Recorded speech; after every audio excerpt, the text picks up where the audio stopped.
Hey everybody, welcome to the Tech-Mex Podcast. I'm Eric, he's Mondo. We're heading to Austin, baby. We're taking a quick road trip for some business. Right now we're actually stuck in traffic. I don't know what's going on.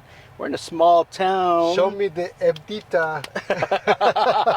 Hey, actually that's a good point. We just heard that options got released for Bitcoin with Ibit, so that's pretty good news. We're pretty pumped about it. Yep. Some cash flow, baby. It's not more dead money. Yeah, so we did talk about it last week, but it's really good news. I think a lot of folks are going to be able to use it to try to get some cash flow.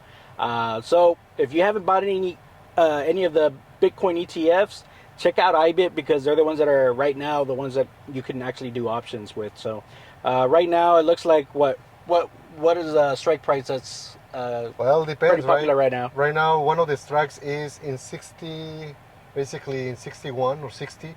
You see a lot of contracts there in the open interest. So check it out. Yeah. So yeah, look into it. Looking good. We also just recently saw that Bitcoin hit 94K. So that's also pretty good news. I think we're going to see it maybe get pretty close to 100K. We'll see maybe by the end of our road trip here. We'll see triple digits. So I think it's going to be an exciting day today. What do you think, Mondo? Pretty good, man. I have my shades. All right. Well, we'll get on with our road trip here. It looks like we're actually stuck at a train, and we'll catch up here in a bit. Bye. So we're sitting in this Cybertruck right now on our road trip. It is driving itself, so no worries. Yeah, no hands, but we're still going. We thought we'd... we are safe. We are safe. So if you see the video go like... you know something happened, but we're good for now. So we are on our way to Austin from Houston, and we thought we'd go ahead and talk a little bit about what's going on out there. Some of the things that we heard today. We did mention earlier in our intro about, we've got the options. We've got Bitcoin hit 94K. I'm not sure what it's doing right now. What else is going on, Mado? Yeah, tell the audience why we are going to Austin. Well, that's a good point. So we're heading to Austin. For those of y'all that have been into maybe entrepreneurship and or owning businesses, things like that, they may have heard Flippa. So Flippa is having a meet and greet up there for some folks that are interested in buying businesses or selling businesses. They're doing, I think this is they call it the Exit Roadshow. So we're thinking they're going to talk to us a little bit about either some exit strategies or maybe some case studies of folks that did sell their businesses and what are some of the things they worked on prior to selling. So we're going to go check that out and see what we find. Yeah, I know Flippa, maybe my username is from 2000, I can't tell, maybe 2012. So it has been a while, and I have done a couple transactions there. So it's very exciting to meet the CEO. I still have some feedback that I need to tell him because lately they have been putting all of the different transactions in confidential. So that kind of, it's very hard because when you're trying to buy a company, you have to sign the NDA, and I get it. Some people don't want to put the numbers in the internet, right? But if you're in the buyer side, it's kind of messy because you're trying to filter. There is thousands and thousands of companies. Some there might be maybe like blogs, and other ones there might be FBAs, Shopify, maybe some SaaS, maybe some mobile application. And again, you're trying to sort across all of the different businesses. And you're trying to figure out, okay, which one it makes sense for you, and to try to see if you buy it. In the past, you remember when we purchased that dating website? That was actually pretty good. We put a lot of work into it to actually make it look really nice. Yes. So I think that you can find a bunch of opportunities there. It's like anything else. It's like no wonder why they call it Flippa, right? Flippa.com, because you are flipping the website. And again, that's what we did. We tried to flip that website. So I feel that all the time there's going to be different businesses there, and we'll see what the CEO has to tell. So I'm glad that they invited us. We'll see how. It's not a short trip. It's like almost 3 hours. 3 hours each way. So hopefully we get some good value out of it. If anything, it does help to meet other folks that are kind of doing similar things. maybe they find something that's not right for them, they'll pass it on to you. If you kind of share kind of what are some of the things that you're looking for. So some networking opportunity here too. We'll see how it kind of turns out. Yeah, and maybe let me show you that we are not like in a studio. It's really traveling. So we also can see Ramirez, no driving. So we can actually see it's kind of sunny, very sunny right now. But you can see right now Austin, right, in the Cybertruck. All right, let's go back here and put this pot here. All right, nice. Actually, good thing there's this Dodge truck that's in front of us, so we're pacing him pretty good. He's not going too fast, not too slow, so there's not too much back and forth there. The Cybertruck's having a good time driving on it. Yeah, also let us know in the comments. We got some new gear with all of the profits. Right. From Bitcoin, no, from the pot. Oh yeah. That's yeah. That's true. Hey, so speaking of Bitcoin, what are you thinking?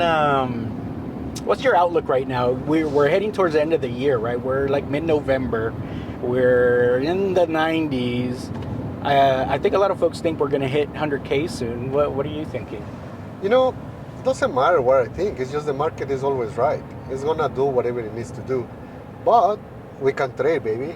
And now with options, we can get some more money, because this is what I'm super excited. You might be hearing me that I'm excited, and yeah, because it's now you have different ways to have your money, because it was dead money, right? I mean, don't get me wrong. I really like Bitcoin. It has been one of my best investments ever.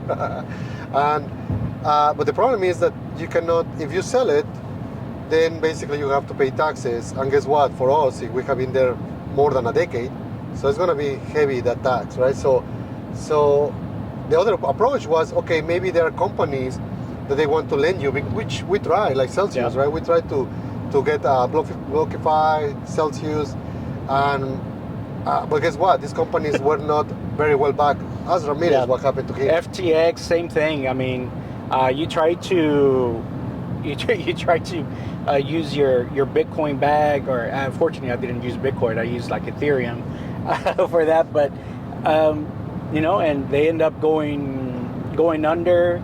You lose all of your bag, and then you got to deal with all of the taxes and IRS and how you do that. So it's kind of a big mess. So the reason people do that is because hey, they believe in crypto, Bitcoin, Ethereum, whatever the case is. They don't want to lose their bag, so they try to work with these companies that will give them some cash so they can either invest it in something else or buy something, or I don't know, down payment for a house, whatever it is. But then they end up going under. So the biggest one, right, that we've seen was this FTX one with Sam Bankman-Fried. And so that really turned a lot of people away from crypto. So, but I think each time it happens, it kind of makes it stronger. The industry stronger. If it doesn't kill you, it makes you stronger, right? Yes. It's like I think that this is an interesting part where at the beginning you see this bubble, and people is like, is this a tulip? And for some of you that maybe you don't hear that, it's one of the first registered bubbles, where in Netherlands, they were actually selling tulips, and they were actually trying to sell some of the seeds and all of that to be able to make money. And that became a bubble. A lot of people were trying to buy and sell the tulips. Yeah. And that's kind of what sparked multiple bubbles, even in the stock market and so on. The first time that he did it, maybe we thought, yeah, maybe Bitcoin is in a bubble. Then the next time, all right, it did the same, right? So it went up and it went down. So, but when you start seeing that it's actually kind of doing all of these peaks, at some point it's real, right? And right now I think that even banks are realizing it. When I went to see Fidelity, I went to see Schwab because I have an account there, to see the options, the pricing, how they are pricing them. Something interesting for me was that there was not a price for an option that it was lower than almost, if you equivalent to a 55, 60K. So which that's very interesting, right? Because even bankers are thinking that might not hit that low. And it's weird. It's weird to me because I was expecting them maybe thinking this thing is gonna go to $10,000, right? Yeah. $30,000.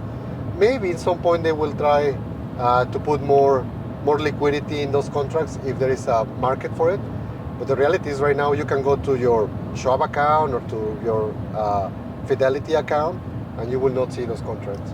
Yeah, I think in a way, if you think about the price action that we've had this year since February when they first announced the ETFs, we saw this sideways action, right? And so we've had 8 months of price action that went between like 55 and 65, 55 and 65 for 8 months straight. So I think maybe the thought is that floor of 55K is very, very strong because we were pretty much in that channel for the last 8 to 10 months or so. Yeah. So maybe that's the thinking there, and that's maybe why you don't see anything lower than that. So going back of why I'm super excited is because now you can start extracting some cash flow. Again, we are not financial advisors, but there are very nice ways for you to be able to do it. Because for people that they have Bitcoin, now is not that cash. Now you will be able to maybe get some IBIT. Then you have the equity building up into that stock, into that ETF, and then you can maybe sell calls, which that's one of the strategy. You basically are buying a call and a specific strike price. Right now, if you see the option chain, you're gonna see different months. You're gonna see every month, like December, January, and so on. And they also have leaps, which is basically for 1 year in advance. I'm trying to figure out a good strategy, but I can tell you that so far I'm planning to play with the monthly ones. And basically, I'm gonna base on some of the cash flow. But if you basically try to figure out maybe if you have 1,000 shares of IBIT, and for that example, then you will be able to get 10 contracts because one contract in an option is equivalent to 100 shares. Meaning, you might be able to get kind of like 1,000, moving like 1,000 shares of that. So for that, depending on your strike price, you might be able to get $1,000 up to $2,000 depending on the strike price that you are selecting, which is very nice cash flow. It will reduce the amount of your you can DCA, right? You will be able to reduce the amount of your shares, or if you want to just pay for the lease of your Cybertruck or your Lambo. Yeah, that's a good strategy. I mean, a lot of folks use the same strategy on normal stocks, right? Yep, So it's a tried and true strategy. If you look on Google, the internet, like you'll see lots of different strategies. I think they call it like the wheel strategy and different things like that, where they have a few favorite stocks. That they're always either getting into a position or getting out of a position using calls and puts. And that's the interesting thing also, right? Because if you do a call and it hits and you do have to buy or sell something, you can always just do the opposite just to get back into your position too. So it's kind of a circular thing, but if you're okay with building a position and things like that. As you can see here, there is some technical difficulties. that was for those of y'all that have a Tesla and recognize the ding ding. That's when you take over from the full self-driving. So it wasn't turning. I don't know what's going on. Yeah. So I had to take over and kind of did a sharp turn. So our camera went flying. But either way, the what we were really talking about is really, options are a good way for you to kind of stay in your positions or get out of your position, but still make these premiums so that you can have a monthly kind of income from having these stocks. So they're not just kind of sitting there appreciating, yes, but it gives you a little bit of extra return. Yeah, and another thing is that when you start learning some of these, you are becoming kind of like an investor, right? And there are many ways. You see a lot of YouTubers talking about real estate. Obviously, you hear us about Bitcoin. But it's very nice when you start using all of these instruments. Let me give you another example. A couple of weeks, a broker reached out to me to be able to buy a business for an ATM business. So this one, it was a route. And almost basically, I was trying to figure out, well, how much money this thing will make.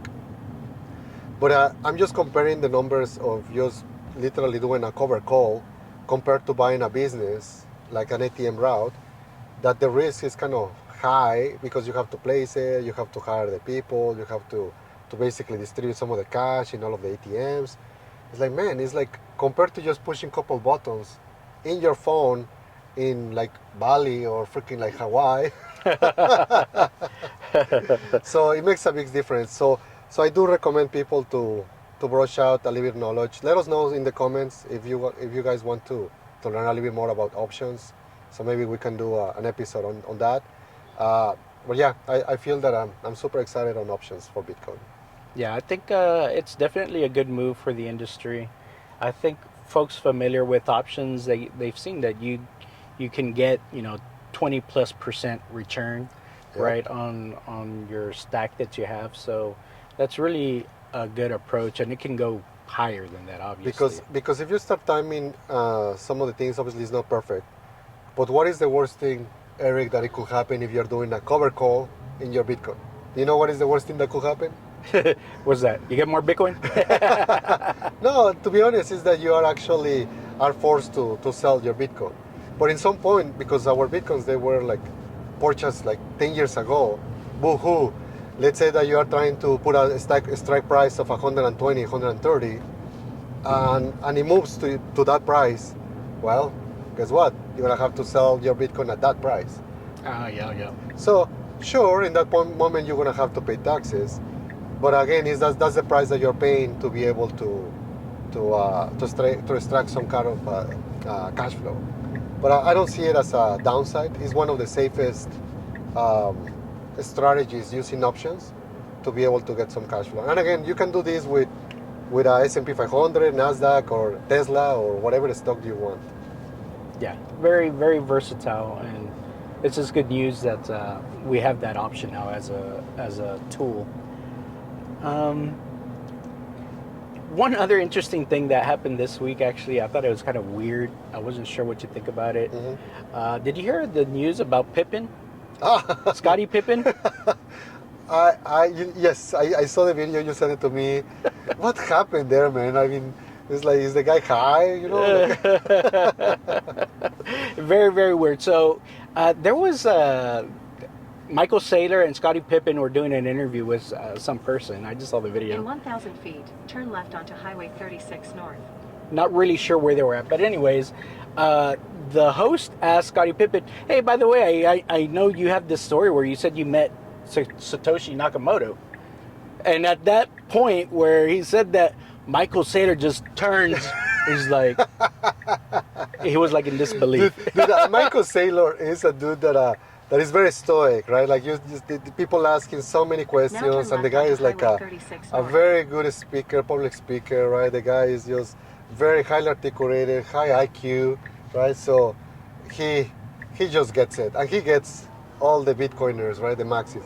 So then, boom, he just like make a face, like he started like side eyeing freaking like Pippen, and Pippen, yeah, I met In 1993, like all nonchalant, right? Well, we didn't end up hearing the full story, right? I don't think he really explained everything in that interview. But Michael Saylor, I saw a follow-up interview with Michael Saylor that said, no. I invited him back to my yacht later that day, and I got the full story. But it's not what you think. But that's all he did. He did not want to go into any further details or anything like that.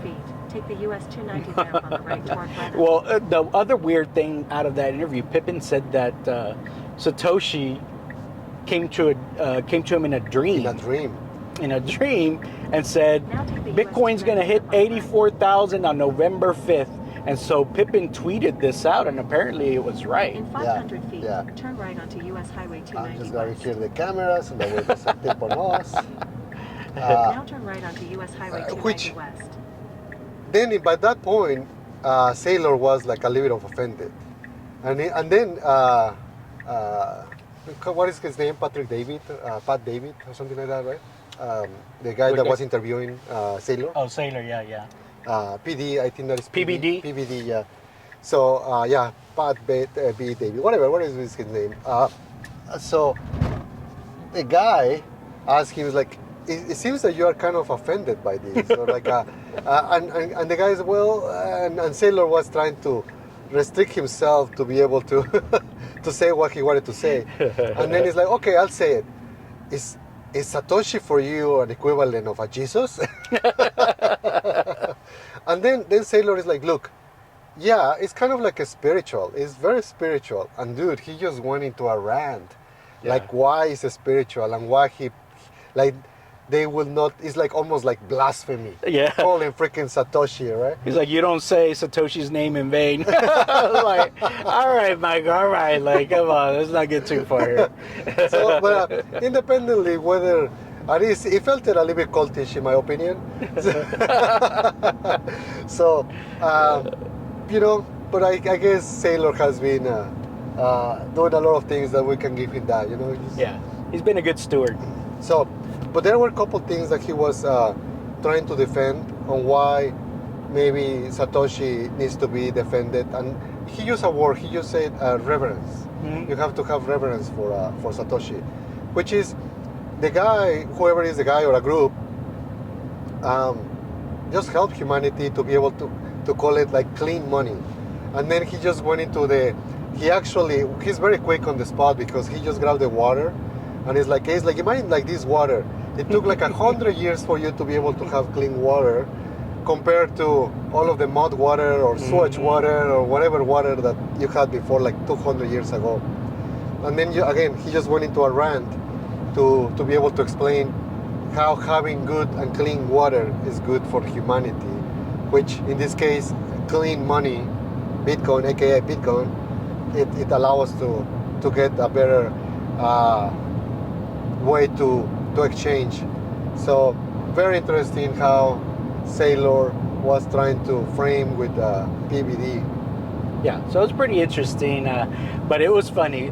Michael Saylor himself was saying, you know, it kind of got a little awkward when we were talking, me and Pippin were talking in that other interview, but in that same way, in the PBD interview, Michael Saylor was also getting a little awkward there too, so, you know, the guy has billions and billions invested there, so I can imagine, you know, it's a little bit of a touchy subject.